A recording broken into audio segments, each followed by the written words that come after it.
Man, the tea is poured. The tea is poured, yeah. The men are here. The men are here. I think I'm here. I don't think I'm dreaming. I mean, I'm in my body, I think. Good to see you, man. Good to see you too. I'm excited for another episode, man. And this one is near and dear to the heart, as we've kind of been in dialogue about it for a while, just in our personal lives and also professional lives as well. But before we get into that piece, man, what you drinking? I already know what you're drinking. Yeah, I mean, it's as perennial as the grass. It's my love of decaffeinated constant comment. The orange smell, and I don't know. It just relaxes me. So, yeah. What do you got going on over there? I got a little bit of I got a little bit of your Egyptian chamomile, man. Yeah. I love chamomile. I have a lot of fond memories of like repatterning my nervous system with chamomile. So every time I get to drink a cup, it's like very meaningful to me. So we're shooting this as the night kind of comes down on us. So that's what I'm trying to infuse into my body instead of caffeine. Absolutely. Fun fact, I used to live in Fremont near a place called Steepology, which is not there anymore, but they sell loose leaf tea. And one of my favorite teas was called Organic Relaxation, and it was chamomile and also catnip. Get out of town, bro. Catnip. You can drink it. You can drink it. Interesting. Yeah. Bro, I could go down a whole rabbit hole with that. Yeah. But couldn't explain it to you. Yeah. That's wild, bro. It's interesting because I was just gonna say we should get like a different tea. Some of these episodes, obviously you're gonna keep the ones that are in the rotation, but some of the times I feel like we gotta go pick up something that's just different. That's different, bro. Some catnip and some chamomile. Yeah, let's get some catnip in here. You can look for it online. Oh man, I love that. I'm gonna have to look, honestly. I'm gonna look. It's good. I mean, my cat's gonna be trying to jump on me, bro. Yeah. It's like find where the bag is. Exactly. Oh man. Okay. Well, I just want to say thank you for joining us from the very beginning of this journey. We're super excited to have you. And if you could, the one simple free thing that you could do to continue to support our channel more than watching our content is liking and subscribing our videos so we can continue to just do what we're doing, building more content. So please like and subscribe. Let's get back to the video. The tea again is ready to go, man. Do you want to intro or you want me to intro it? The subject. Yeah, let's co-intro. I got the papers that you diligently printed out here, so I'm happy to give it a stab and then put it on the table. Yeah. Go for it, bro. Yeah, so this topic is really interesting because it's basically us doing a pre-conference little reveal of what we're going to be talking about tomorrow. We're doing a panel. And so it brought about just this opportunity to think about the topic, and it's very relevant to the kind of stuff we talk about here. So totally, I'll sort of read the overall kind of description.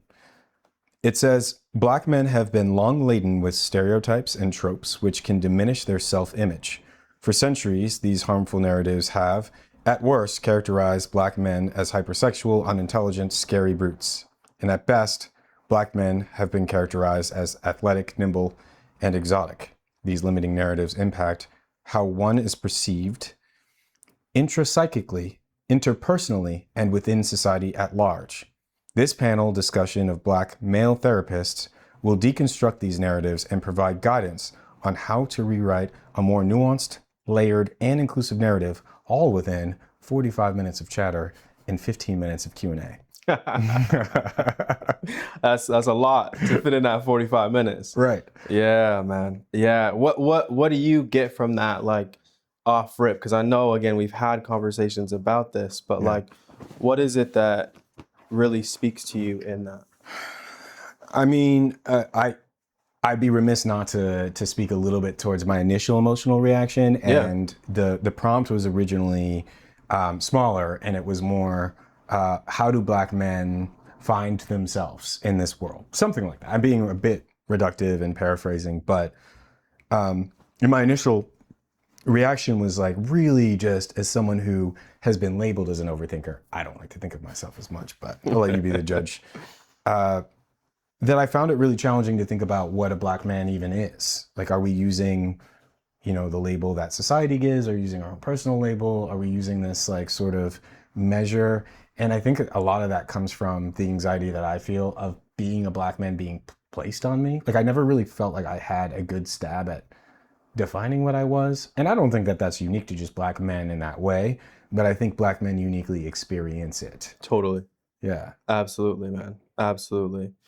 Yeah, I think that it's really hard to try and define something that's constantly changing and being served up to you in different ways. And when we initially had gotten this question, we had a conversation, and there was a lot of emotion that was attached to that conversation. I think because, for me, experientially, it's very seldom that I get an opportunity to even talk on this topic. Yeah. That people ask that question. What does it mean, or what does it feel like to be a black man in society, in America, and they actually sit and listen to you Yeah. and take in what you're saying? I've Yeah. maybe had safe conversations, and keyword in there is safe conversations with people on that topic, maybe like 5 times in my lifetime. Yeah. And when you exist in that level of, the word starvation comes to my mind, because having those conversations gives me space. It creates expansiveness for me to even be curious about what it means to be a black man. But when you don't have those conversations, all of this emotional energy builds up inside of your body. Yeah. As you're trying to figure it out throughout your years of being a child, and then being a teen, and then being an adult, and getting all these constant messages about, okay, the black man is a hypersexual being. You're a creature of some type that, comes from slavery and the way that we were depicted in slavery. You're the silent type, and you hold your emotions and you don't talk about them. You're the overdoer, you're the worker, you're just going to go and you're going to grind, and that's all that you're going to be. Or you're some sort of, fetishized version of being the rapper or the athlete. And you don't get an opportunity to really dig into what it means in and of it for yourself. Question. Yes. The name of this podcast is Brothers in Tea. We're two brothers. Yeah. Yeah. Why haven't we had this topic on our own without prompt? Why is it that we're talking about it now? Or Yeah. why isn't it we haven't talked about it yet? I mean, it's a great question. It's a great question. And again, even with that comes that sense of emotion, that dissonance of frustration and anger and rage and sadness and despair and isolation, because it doesn't feel like that's a conversation that feels like there is even an audience. I'm even thinking in the back of my mind as we're having this conversation, thinking about the people that would listen to this podcast. And Yeah. I'm thinking about how many people that don't share our identity as black men Yeah. that will tune out to this conversation and be like, this doesn't apply to me, so it doesn't matter. And that creates so much repression in me that it makes it so difficult to even have this conversation when I have an opportunity to have the conversation. You're reminding me, I swear, like I was like, oh, I'll bring this in if it's relevant or whatever. And you're reminding me of something that I did write. Please. And it's a bit, no, it's don't short, but don't caviat it. all right, You're good, I won't caveat it. All right, here don't it is. Caveat it. If privilege is blindness, privilege as in not knowing what you have, then it should be no surprise that the experience of being black in America is one of invisibility. Don't get it twisted. We are seen. but we are not seen. Nothing fills me with more cosmic horror and rage than invisible suffering in relationship. Mm. You talk about, I could share, but I would not be listened to. And to me, that wound is so deep that I don't even feel like I'd be listened to by anybody in the audience, that I would be misrepresenting what it means to be a Black person or a Black man because I don't fit this stereotype that has been handed to me either. And I also know that there is that lack of curiosity on the other end, so that I don't even know if other Black men would want to listen to what I have to say about this, frankly, because I don't know if I fit that stereotype of what it is. It's super scary. Absolutely. It begs the question that even if I was to share with Black men, who again are the in group in this conversation, but it comes with an asterisk, because if I say that I don't know what it means to be a Black man, and they say, "Oh, I do," or "I have some interpretation," Yeah. you're tripping. Why do you not know what it means to be a Black man? Then it totally derails and disempowers your experience of the confusion of trying to wander and look at different things and examine and unbecome and become and put the Yeah. masks on and do the whole kind of song and dance of discovery and recreation, when again there's some underlying underpinning feeling that you should know what it means to be a Black man. And I feel like we don't know what it feels like to be a Black man. You know, Not in the abstract sense, no. no. Say more on that. Well, and I'm definitely speaking for myself in this, but nothing fills me with more excitement and fear than this idea that me, the Black therapist who's so rare, is the one that gets to help the Black client, who is especially a man, to discover and identify whatever their challenges are. Because the excitement is they get to put their guard down, they get to exist, and there's this implicit belief that I will not harm them. That is just, it's so beautiful to be a part of that, because it's so rare for me to be able to feel that.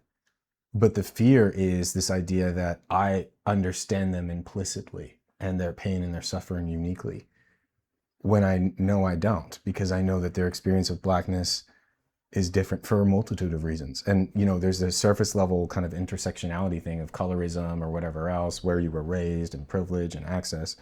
And yeah, that is a part of it, but I think it's deeper than that we are more than just melanin. Yeah. Yeah.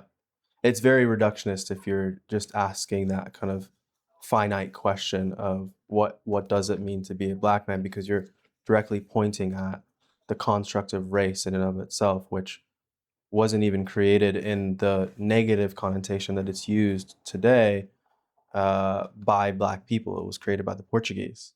Right. And it was adapted from the the Moors, and it was very interwoven in kind of the Muslim community as well, and kind of African communities as well, of the positive affect of what it means to be a Black man. But that's so lost and baked into forgotten history that, again, trying to answer that question now becomes really, really difficult. Right. Let me ask you this question. Like, for you when you were a kid, what was that like for you? When did you first even become conscious that you were this quote unquote Black man? Because I could tell you mine, but I want to know what yours is first. Well, I'll start with I literally thought I was an alien, because being biracial, I mean, I don't want to sound like there's this ongoing joke I have with someone of light skin slam poetry, caught between two worlds. And, it sucks to be that cliche of not Black enough, not white enough, and I don't think that's quite where I'm getting at with this, but I didn't look like my parents, and I didn't feel like I related to their experience directly of being in America. My dad had immigrated here from Haiti. He came from what I consider to be the Wakanda of the Western Hemisphere. Mm. And so he had no direct shame. And so I'm experiencing the world on my own. And I literally am like, oh, maybe I'm an alien. That makes sense. I still have distinct memories of that, of just like looking in the mirror and, I'm like 7 or whatever, just trying to make sense of that.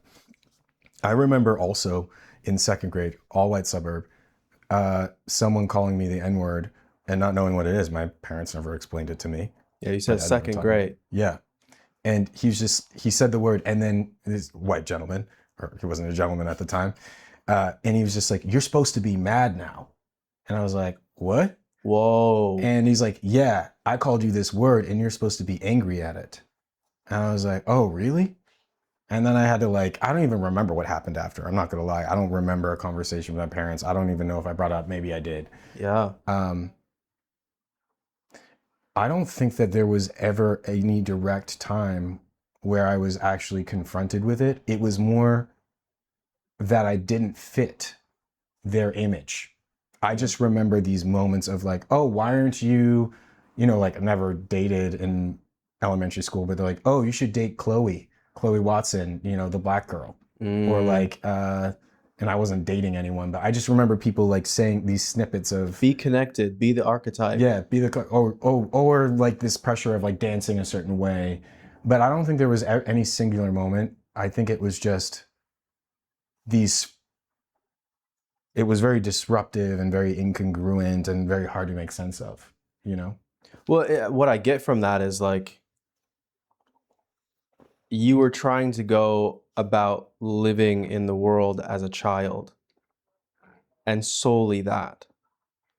And then all of a sudden there were these different scripts that were slowly and insidiously given to you that disrupted that narrative that you had that was like, I want to be a kid. Right. And the meaning that I'm making for being a kid is mine. But then somebody comes in and says, oh no, you need to go be with black kids. Oh no, like you're the N-word and you should be angry, which is crazy. Right. Someone saying you should have emotion about this word that you have no contextual knowledge of because it didn't exist for you at that time. No, I mean, I knew my dad was Haitian and like we wouldn't have in-depth conversations about it. And I don't blame him about that. But like, I remember 2 Haitian girls moving to my town when I was in 5th grade, or no, 6th grade. And I remember saying hi and like, oh, they speak Creole. And I was like, oh, like, and I asked my dad, I remember it was so big. I was like, how do you say hello? And I learned how to say hello and I said hello to them. And then the next day I found out that they called the cops because they thought I said something else. And they literally brought me to the principal's office and like I was crying profusely because of what I heard that they said, which I didn't even understand the word. And eventually my dad was like, I'll bring you to their place and we'll talk to them. And they're like, oh, we thought you were Hispanic. Wow. And like, if we knew you were Haitian, we would know that that wasn't true. Yeah. So, sorry, hold on, the sirens. Give me half a sec. Yeah. I hate this location only for that. Yeah, we're just trying to stay cool, people. Yeah. You know what I'm saying? Like, we're just trying to stay out of the heat. Continue, man. So I think that it was confusing for me to be like, oh, I don't know, because there were like barely any black people at my school. There was the one girl I mentioned before that. But here is this opportunity of like, oh, there's this additional cultural component of like someone who's Haitian American. And then immediately something traumatic happens. Yeah. Because that's what it was. And then I'm supposed to be told, oh, that's where your community is. And I'm like, it makes more sense to think of myself as an alien at that point. Right. I don't want anything to do with it. Right.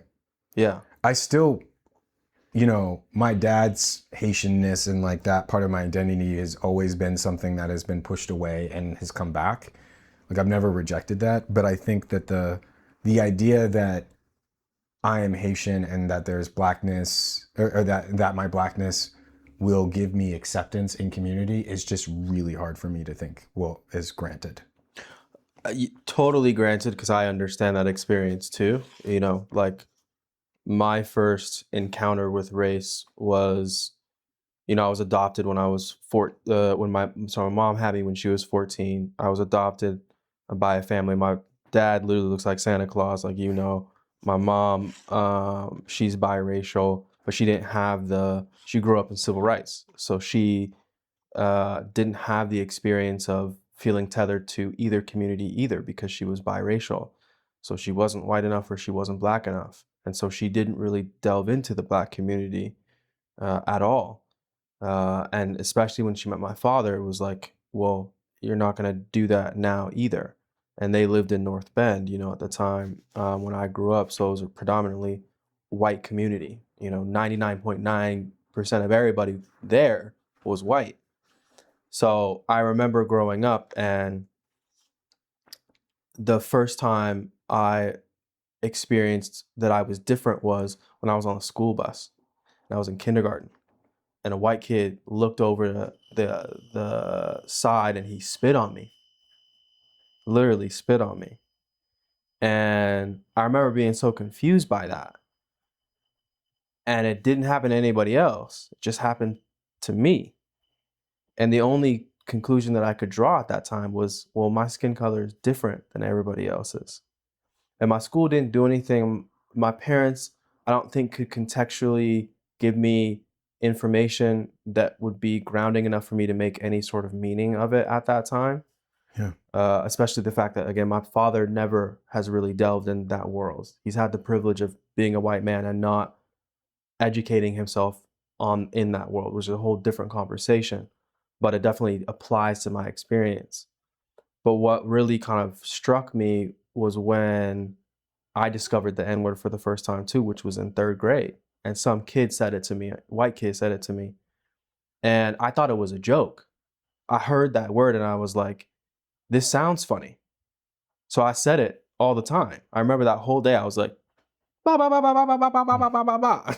Like, and then I got home and I said it to my parents because I was like, I was curious. I was like, is this a bad word? I've been told it's a bad word, but is it? Because it sounds funny. And then my mom pulled me into her room and was like, we got to have a conversation. And like my entire world changed from that conversation. It was a mask forging conversation where you are. It's interesting because I'm feeling emotional as I'm saying it, because it still resides within me, where you're different than everybody else. And you need to move and operate differently. When you go out into the community, you need to talk a certain way to stay safe. You can't go here at particular times. When you go if you go to the store and you buy something, you got to walk out with the receipt always being shown. I still do that to this day, right? Like people put it in the bag. I'm like, I got that in my hand. I was at the mall earlier today and I bought something and I was like, they ask you, do you want a bag or are you good? You just want to carry it out. And I was like I had to go to a meeting and I was like, oh no, I need a bag. I can't look like I'm going fast anywhere without a bag because it's going to look like I'm stealing something. And it's all these little moments from my childhood that connected me with this idea that you're talking about of I'm different. I'm an alien. And I wasn't immersed in my Black culture like you're saying your father was, to anchor me in the fact that it was okay to exist as I was. Not even as a Black person, but just as a child growing up with people that looked like me in my community. And that's so damaging. Absolutely. Yeah. you know? Let me ask you this question. Do you feel like there's masks that you've worn that you still wrestle with as a Black man now? I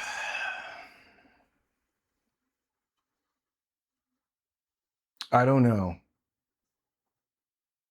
I don't think that I don't feel like there is a singular self that I have.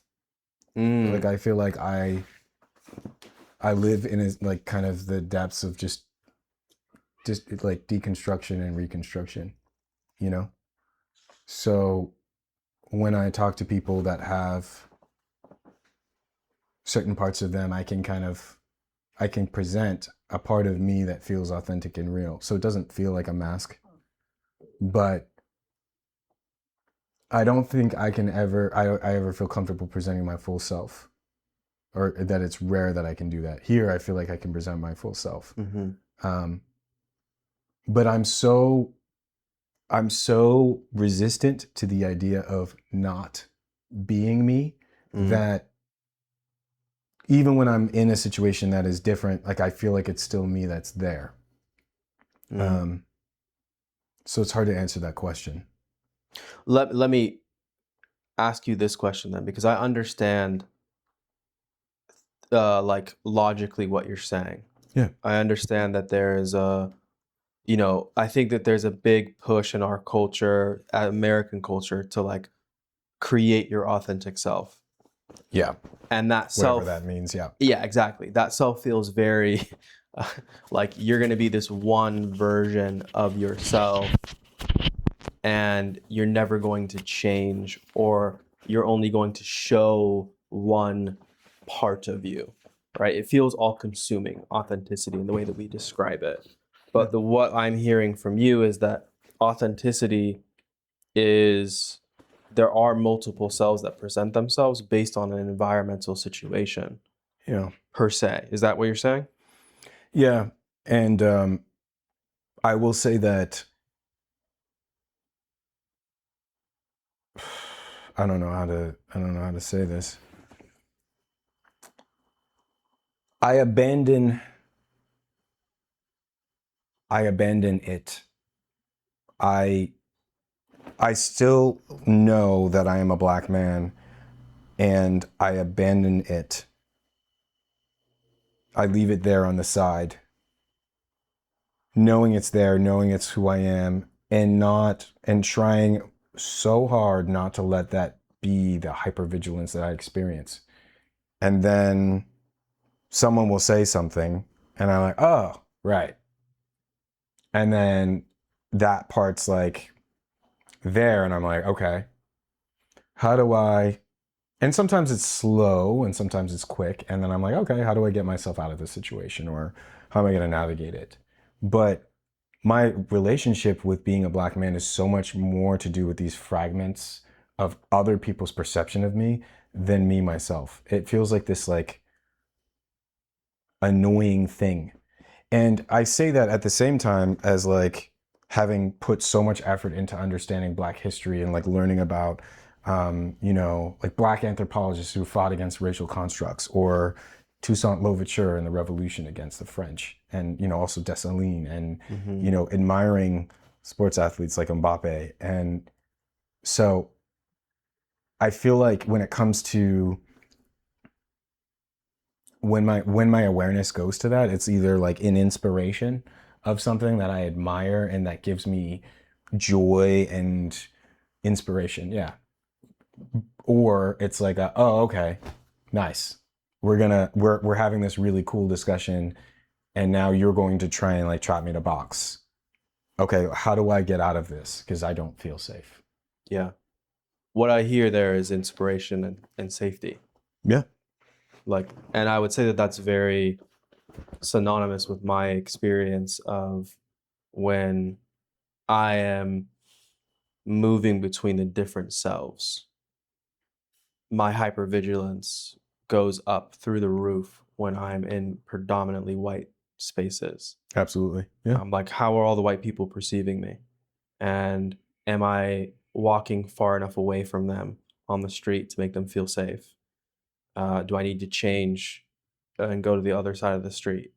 Do I need to talk differently? Do I need to lower or increase my octaves? Because I'll do that just subconsciously. I'll increase the octave of my voice, Yeah. or I'll take out, you know, the code switch. I'll take out different words to make you feel better. And all of that is to make sure I'm gonna make it home. And then when I look at Black culture, specifically, sometimes I'm like, I need inspiration to be able to bear the weight of what it means to be a Black person. So I look to the LeBrons, I look to the Obama, I look to, like you said, Kylian Mbappe, and other people within our community that inspire me, because I need a reminder of my strength and my value. And there are these different selves that I will kind of put on. But I think as a younger kid, I didn't accept or have awareness of that switching. Yeah. And so it was super violent for me. And it felt chaotic and out of control. I felt out of control. I didn't feel conscious to it at all. And I think it led to a lot of harm. And I think that's maybe the question I'm trying to ask you is like, when did you become conscious of it? I don't switch. I get paranoid. Interesting. I just experience like massive paranoia that is nefarious because it's based in a truth of like the microaggressions that I'm experiencing. And also at the same time, it's gaslighty because like people are like, what are you talking about? And then also sometimes it's like, yeah, maybe I'm making it up. Maybe it is safe here. So it's not necessarily that I'm like, I feel like I'm code switching per se. I mean, I would say that I certainly change who I am in different environments. Like I'm not beyond that. Like that's critical for people, any person of color or marginalized identity. Code switching, that's a separate conversation, but I do think that that is a necessary skill set, which is really sad to be able to survive in this world. But I experience it as paranoia. And yeah, I mean, there's something else I could say, but yeah. I mean, do you want to say it? Yeah, I do. So trying to find a way to say this. Okay. Back when I worked in tech, I went out with a black, so there was like a work party and then we broke off, and then me and a black coworker were in a pizza place in New York. And there were two Spanish people behind us. I believe they were from Spain, and they were speaking Spanish. And then all of a sudden, this coworker that I didn't know that well, was again black, he reacted to it. And he was like, they just said something really, they called me an ape, like blah, blah, blah. And one of the things that I did, I was like, oh, we need to be safe right now. I was like, it's not that I didn't believe him, but I was like, hey, look, I see you're getting riled up. Kind of, like your mom said, like you're acting like if you show too much, like it won't be okay. And like, I'm trying to like calm them down, whatever. I was like, it's not worth talking to them. Like, let's get out of the situation. And he was really pissed at me. And the Uber that we were taking back towards the city, because like he was on the way back, he was just like, I just remember him being mad. I forgot what he said at me for not, he's like, you didn't get my back, blah, blah, blah, blah. Interesting. Later on, there was an email that we all got of like a black person jumping the turnstile who was wearing a scarf. And I'm known for like liking to dress up a little bit. And this guy sends a message in our chat of like 200, 300 people and says, oh, it was probably James. And he gave the permission for everyone to laugh and be like, oh, like black guy, whatever. And it felt like I was betrayed. And I didn't want to talk to him again. I was like, why? I don't understand. Why are you doing this to me? Flash forward to a couple weeks ago at a World Cup match. I'm drinking, I'm at a bar towards the end where like no one's actually getting something to order. And I could tell that we need the bar space. There's a lot of people in there. I could tell that they would want us to leave, but they didn't say anything. And this black gentleman is like, hey, can we order from here? And we're like, no, we're camping this out. And he's like, oh, okay. And then he goes to get an order, and then he goes next to us. And then they ask us all to leave. And he's like, I'm sorry for blowing up your spot. I should have known I'm black. Like they're clearly doing this because, I'm black. And he's looking at me the whole time. There's a bunch of people, but he's looking at me. And I'm like, in that default mode of like, yeah, like, and, I'm sure they would have done that, like I get you. And like, also wanting to be like, yeah, me too. And like, I don't feel, which I felt, but like, I don't think that's what he wanted to hear. And then he just kind of walks away. And then he comes back and he's like, see, you're still there. And I realized that this has nothing to do with, I mean, maybe there was colorism and some of that too, though we were kind of the same complexion, but I felt like I was reminded of that previous experience. I was like, he doesn't want me to like make him feel, he doesn't want me to like explain things to him or like even to try and like, he's not asking me to protect him. He wants me to look him in the eyes and make what's invisible visible and say, you're right, I see you, you're not crazy. That's all he wanted from me. Validation. And I said that. And that, I think, is what my coworker wanted from me back then that I didn't understand until that point. And I realized that's what I want when I'm a client. That's what I want when I'm around other people. It's just like, remind me that I'm not crazy. Because that paranoia I experience, it feels like paranoia. And it's based in reality. I need you to say, you're not crazy. And I think people who have privilege, of course, it's going to be hard for them to say that because they have blindness, right? Yeah. I mean, there's so much I could say on that. I think it thematically ties to something that I was thinking about in the experience of Black people when we're put in these confines of trying to understand and make sense of our reality when we're in threat. And like everybody has a different interpretation as a Black person of how you're going to navigate. Yeah. Some people fight, some people freeze, some people are kind of more of that agreeable nature. And yet all of us are looking for validation. Absolutely. That something that shouldn't be happening is happening. Yeah. And you're either going to run from it, you're going to freeze, or you're going to fight to get that sense of validation.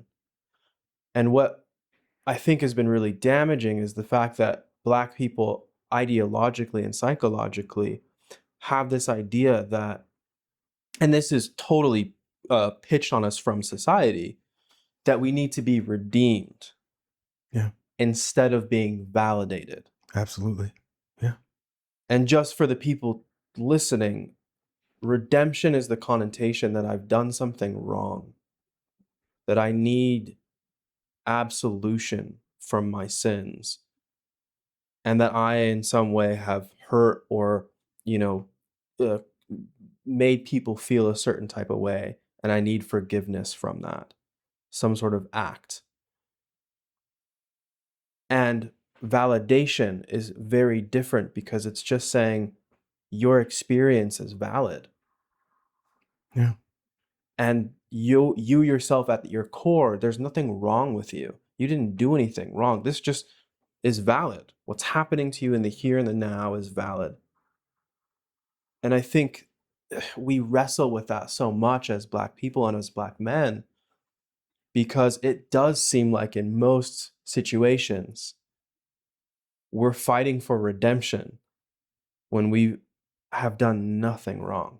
Yeah. Beautiful. So in doing in working on the panel, I've been reflecting on similar things, not coming to the same exact conclusions, but I definitely am aligned, and it's cool to see how things connect. I also have been, like, in terms of, we split roles on how to do the podcast, and I've been looking at a lot of clips. And it's funny because, I'm thinking about this thing, and I came to this conclusion of the most fundamental thing we can do is listen.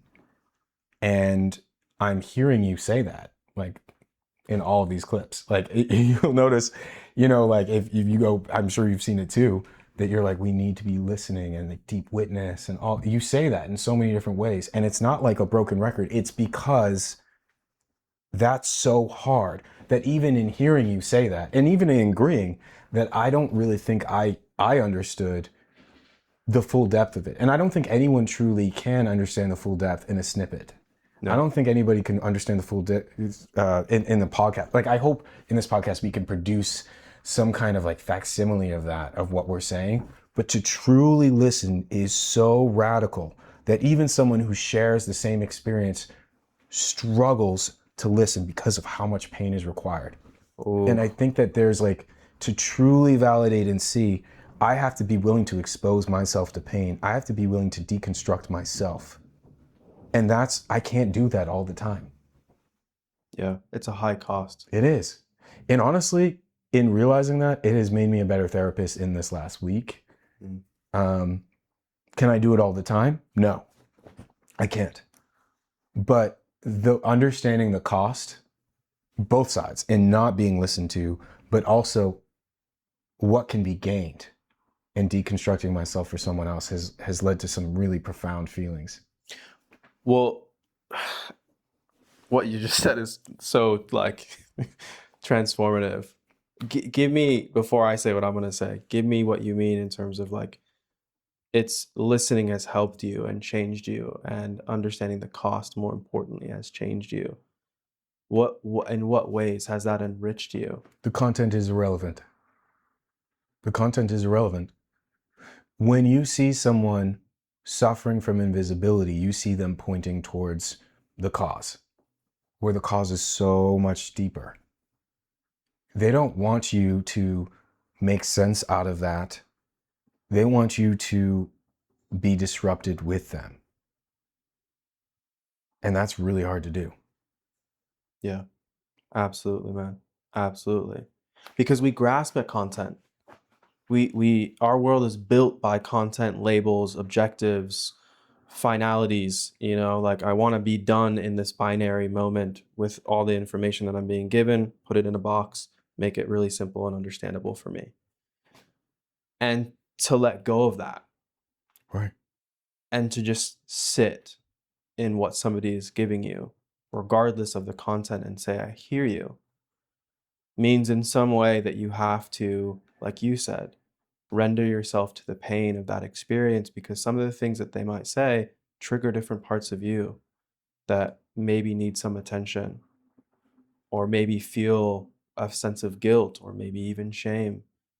And I think that's why in this whole conversation of America getting better, of Black people feeling empowered in this country to feel okay being ourselves, it's so difficult to do that. Yeah.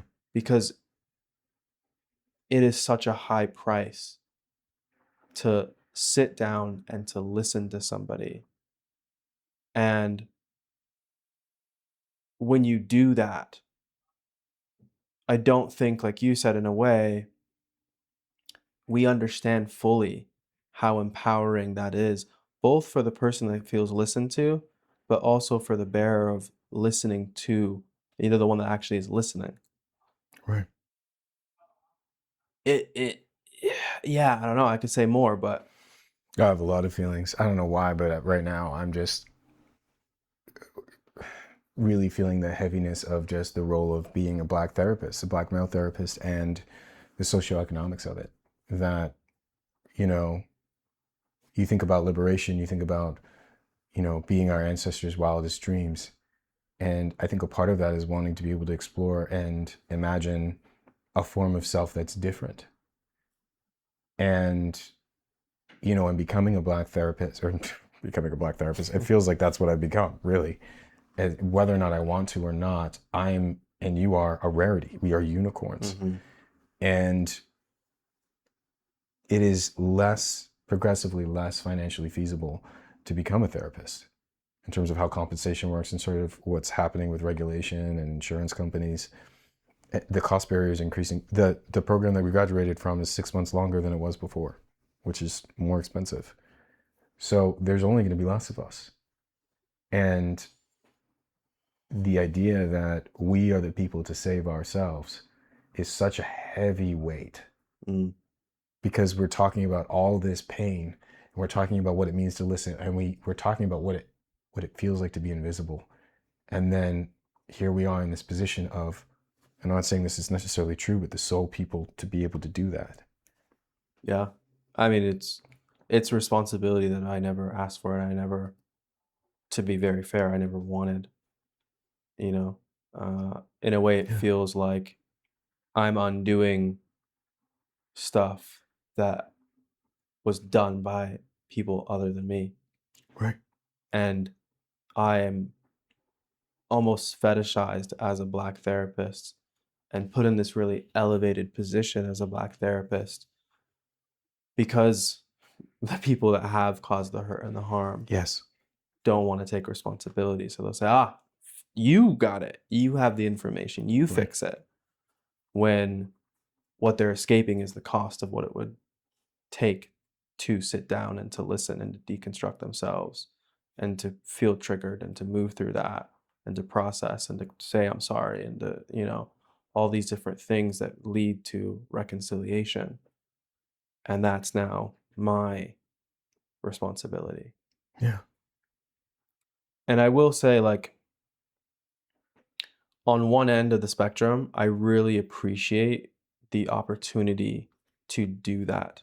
There is something very spiritual in the process of sitting with a Black man, Black people, uh, and administering that sense of kind of medicinal relationship that we hold, because sitting across from a Black person as a client and as a therapist, there is a sense of safety that's there. And yes, I still think that you have to create that sense of safety repetitively and embolden it and give it life and frame.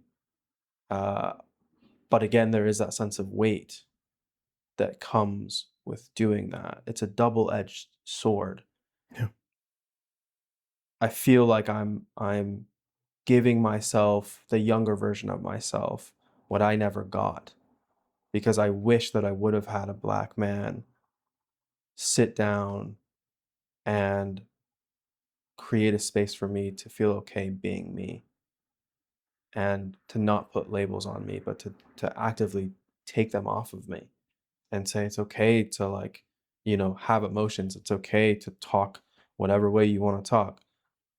It's okay to, like, love doing adventurous activities and going outside or playing video games or, you know, being into comic books or fantasy, like all Yeah. these different things that feel very inaccessible to us because we've been given this cookie cutter version of how Right. Black men are supposed to be in the world, which is very much, we're the same, we're required to be the products that we once were in slavery, but now in society, whether it be providing for people in relationships or repressing our emotions. Again, we're put in these Yeah. boxes. Paradoxical needs too. Yeah, Yeah. yeah, Absolutely. Of like being emotionally available and then also not being emotionally available and being assertive and absolutely. But going back to an earlier point that you made, I hear you and agree that there is something spiritual and filling about being able to work with a community that is underserved and also, you know, the parts of us that felt underserved. And I think what we're getting at is sort of the equivalent of, how do you understand a battlefield? Do you go in the general's quarters and look at the map and understand how many troops are lost? Or do you go to the field where the action is happening and see what's happening, the real cost? And I feel like our job puts us in that field. And so what we're seeing is, and bearing the structural weight of our flawed system. And that is painful and that is heavy. And honestly, we're not compensated enough. no, You know, that there is definitely a return, but there's also a lot of loss in knowing that I cannot possibly provide for all the need. And I think that that's the scariest part. It's not showing up, can I show up for one client? It's, I don't have the capacity to show up for enough of the clients that are out there. absolutely, man. Yeah, the need is far outweighs my capacity, and it is a perpetual cycle that is very insidious in its nature to, like, make me feel like I'm not doing enough and that I constantly need to do more as a Black therapist because I'm put in this tokenized position. Right. And the times that I get the opportunity to rest, I feel guilty about resting, or I feel ashamed for resting. Um, and that creates a paradox in and of itself, because now my imagination is being destroyed and dismantled and taken over about, again, what my responsibility is in fixing other people's problems when I'm just trying to figure out life. Right. Sometimes. Isn't that the great irony of this, is that here we are saying that we felt invisible and misunderstood. And we return to this idea of, now that we're in this field and we're these unicorns that like have all these things that, and understandings, that there are still assumptions being projected on us, that we're now given a microphone to speak. And there's fear of, will I even be understood? Is this going to be absorbed in a way that speaks to my experience? Or am I only talking so that I can check off a box that they had pre-prepared? Yeah. And I don't feel that specifically at this conference. I'm just saying that that's the wound that I have. And that's why, you know, when I get these opportunities, there's still that kind of like trigger that happens in me of like, will I be accepted? Will I be seen?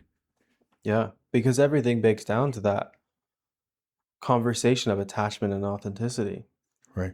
You know, attachment being that kind of biological need to feel connected to people and feel accepted and loved and nurtured by people. And authenticity is that deep knowledge of self, the gut feelings that we have that come up that we often push down as Black men. And I think there's this kind of knee jerk gut reaction that I have when I'm offered a mic that's the same as yours, that it's like, will people actually listen? And like, what is the purpose of me doing this? Is this, again, to, like you said, check off a box, which then tokenizes me even more and take something from me? Right. Or is this going to bring about change? I think that there's, I can't say this enough, but more people need to ask how Black men are doing and how heavy it is to like carry that title and that label. And again, there is that sense of emotion there because one, we're having this conversation and I never asked you. You know, like you said at the beginning of this podcast, like it's crazy that we're having this conversation now. Yeah, right. And I've known you for years. Yeah. You know, and I'm not saying that in a sense of shame, but it's just like I wish that there's a sense of grief there because I wish that we would have these conversations. And I understand you so much more now, and I feel gifted by, you know, your testimony to me of what it's felt like for you. And I have other people in my life that love me and care about me, but they don't really ask, you know. Yeah. And even the people that are in my life as a professional don't ask, but yet they ask things of me that make me wrestle with the nature of the titles and the labels that come with being Black. Like you said, take the emotion, be emotionally available, but don't give me your sense of emotion. Don't give me your sense of injustice if something goes wrong and you have anger or sadness or frustration or anxiety. You're supposed to be a stable, you know, kind of foundation for how we're going to go about, you know, orchestrating different things in our lives, professionally and personally. Yeah. Or be the lion, you know, be the dog and go out and you know, destroy things, attack things, when that often comes with a cost Absolutely. of my own safety and also my emotional safety. So yeah. How are you doing right now? Yeah. Is that your question that you're giving me, or because Yeah. I want to ask you too? I feel not raw in a bad way. Like I don't think it's like a loud rawness, but like I feel just still confused on my relationship with Blackness outside of me. In me, the landscape is very clear, but still confused of what people want from me, what the right thing is, how to not become a cliche, the fact that I will be regardless and I have no control over that. I feel like I should feel overworked right now because I am working really hard and I've been like adding in a lot of hours, but I don't. You know. And I'm happy to be here, and I'm a little bit nervous and feeling unprepared for tomorrow. But at the same time, I think there's some acceptance there of I'm probably gonna, if I'm gonna feel vulnerable or raw about something, I'll feel vulnerable and raw about it anyway. So Yeah. I mean, what I get from that is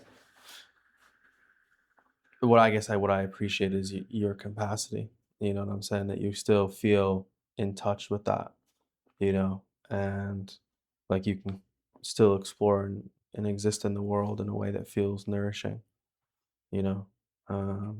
I think if I was to answer that question, I feel very fragmented. uh I mean, there's multiple reasons as to why that is in my life, obviously, that you Hmm. know. But I think it's been heavy sitting in the chair recently, you know. And it's been heavy trying to like allow myself to not sit in the chair and to find the resources to not sit in the chair, you know. Um I feel like this conversation has been very nourishing to me.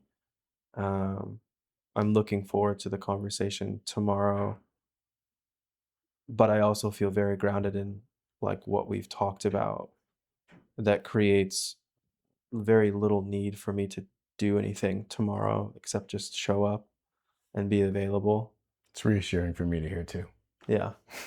That's good. But I I think ultimately I'm just reminded by this conversation, again, going back to what you had said before about the power of listening and about using my voice. And so often the clients that I work with that are Black men either haven't been validated by society at large, white people, but also Black people that don't have the curiosity or the ancestral wisdom, knowledge, permission is the real word I think I was getting towards, to ask, are you okay? Yeah. And like, what are you carrying? What are you bearing? And that's just so important. So I appreciate you, man, for asking and like having this conversation with me. Yeah, I Like, appreciate you too. yeah, man. Yeah, real blessing, man, to be able to find you, the way that we like connected, bro. Like, Absolutely. yeah, much love, bro. Much love. Um, I could say more, but I'm cognizant of the time. Um, and oh, little voice crack there, going back to high school. I didn't hear it. So Yeah, the people didn't hear it either. You know what I'm saying? What I would maybe love to do, and maybe I'm just pitching this, I don't even know, but is like have a part 2 of this where okay. Yeah. we talk a little bit about what it feels like to inhabit space with Black people as therapists. Because I feel like we talked about it a little bit, but I want to talk about that a little bit more in terms of just what are there different tools? Are there things that we can do to exist as Black people, Black men, and survive what is asked of us in this world? Right. And I don't know that there's concrete answers there, but I definitely could talk about what I work with my clients on, and also how I've like connected and tried to bear that weight. So yeah, maybe just an Yeah. idea, bro. Yeah, that's a great idea. I would love to do that. Okay, man. Yeah. Appreciate you, man. Appreciate you too. All right, bro. Brothers and tea, man. Brothers and tea. Another Yeah. pod. Peace. We're good. Yeah. Man, that was powerful. Yeah, bro. that was a powerful That was like one. Yeah. really, really powerful, Yeah. bro. Like